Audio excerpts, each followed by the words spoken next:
शेतकरी एकजुटीचा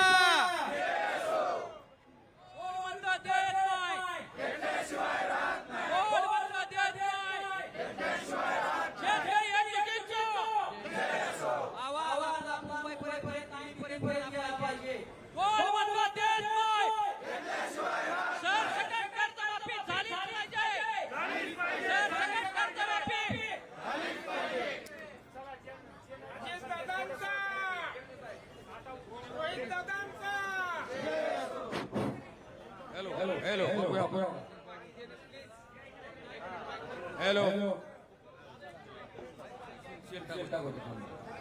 जे उपोषणाला बसणार आहेत त्यांनी तिथे थांबा, बाकीच्यांनी जरा सहकार्य करा. मंचावर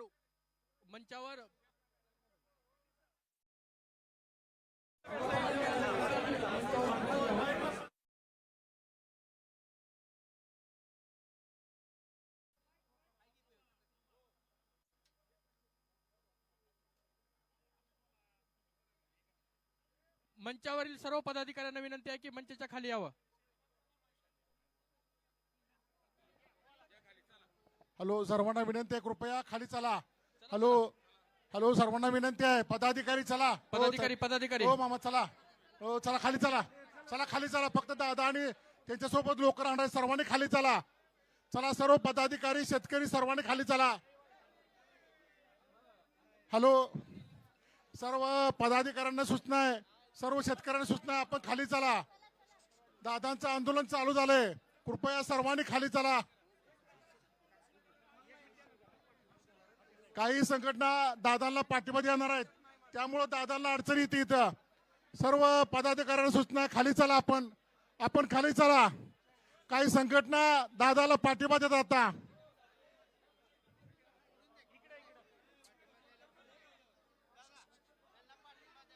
चला, नाव सांगा तुमचं काय. छावा संघटनेच्या वतीनं दादांना पाठिंबा देत आहेत.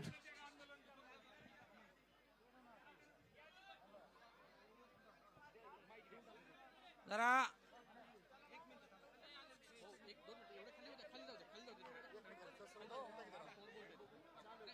सर्वांना विनंती आहे दादांच्या सूचनेप्रमाणे आपण सर्वांनी खाली थांबायचं आहे.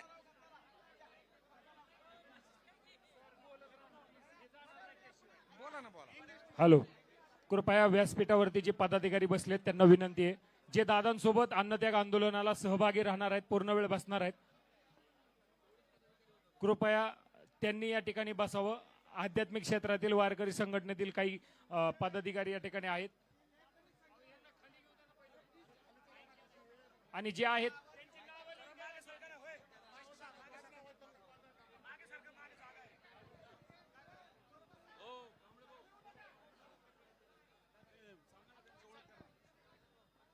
महाराष्ट्रातील सुप्रसिद्ध शाहीर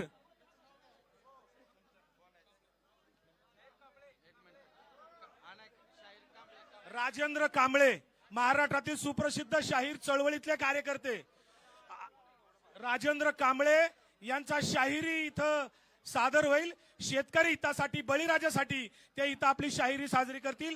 शाहीर राजेंद्र पवार यांच्यासाठी जोरदार टाळ्या वाजवा. या ठिकाणी दादांना पाठिंबा छावा संघटनेचे जिल्हाध्यक्ष प्रवीण गाडगे यांनी पाठिंबा दिलेला आहे. तरी छावा संघटनेच्या सर्व पदाधिकाऱ्यांचे मनापासून आभार आणि कृपया सर्व पदाधिकाऱ्यांना नम्रतेची विनंती आहे, खाली या प्लीज. हॅलो, सर्व पदाधिकाऱ्यांना विनंती आहे मंचावरून खाली या.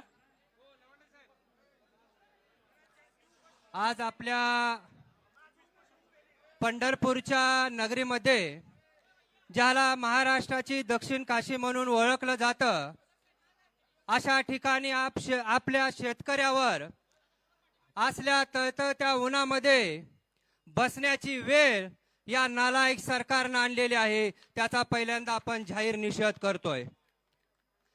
कारण ज्यावेळेस 2014ला याच फडणवीस सरकारनं सांगितलं होतं की चला घेऊ छत्रपतींचा आशीर्वाद आणि शेतकऱ्याला साथ देऊ, परंतु त्या शेतकऱ्याचा सुद्धा अपमान करण्याचं काम जर कुणी केलं असेल तर या युतीच्या सरकारनं केलेलं आहे.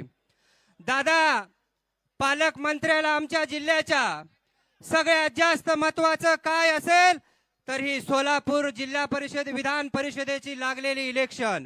शेतकऱ्याचं काही घेणं देणं नाहीये, कारण त्यांना त्यांचा उमेदवार महत्वाचा आहे. अरे शेतकऱ्याकडे जरा बघा.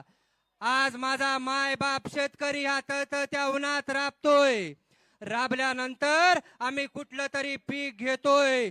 पीक घेतल्यानंतर माझ्या बापाला माझ्या आईला वाटतंय की त्या पिकातून येणाऱ्या उत्पन्नातून 2 रुपये जर मिळाले तर 1 रुपया खर्च होईल.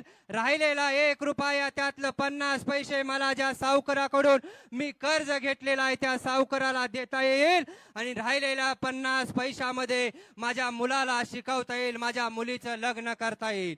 काय करायचं? नैसर्गिक आपत्ती येते या आणि ह्या सरकारच्या ज्या काही अटी आहेत त्यामुळे आम्हा सर्वसामान्य शेतकऱ्याला त्या ठिकाणी कर्जमाफी मिळत नाही.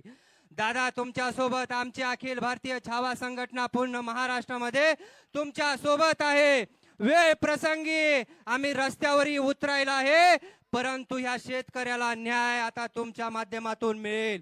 कारण रोहित दादा हे महाराष्ट्राचं आशावादी नेतृत्व आहे, युवकांचा आयडॉल आहे आणि आमच्या सारख्या युवकांचं प्रेरणास्थान आहे. त्यामुळे शेतकऱ्यांना माय बाप जनतेला एक विनंती करतोय, थोडं दिवस आपल्याला ऊन सहन करावं लागणार आहे, कारण अख्ख्या आयुष्य आपण उन्हात घालवलं. ज्या सरकारला निवडून दिलं त्या सरकारनं आपल्याला त्या ठिकाणी विश्वास दिला होता, परंतु विश्वासघात केला आणि येणाऱ्या 29 सालामध्ये या सरकारला खालतवरत करून सोडायचं आणि शेतकऱ्याच्या पाठीमागे राहणाऱ्या सरकारला त्या ठिकाणी आपल्याला निवडून द्यायचं आहे.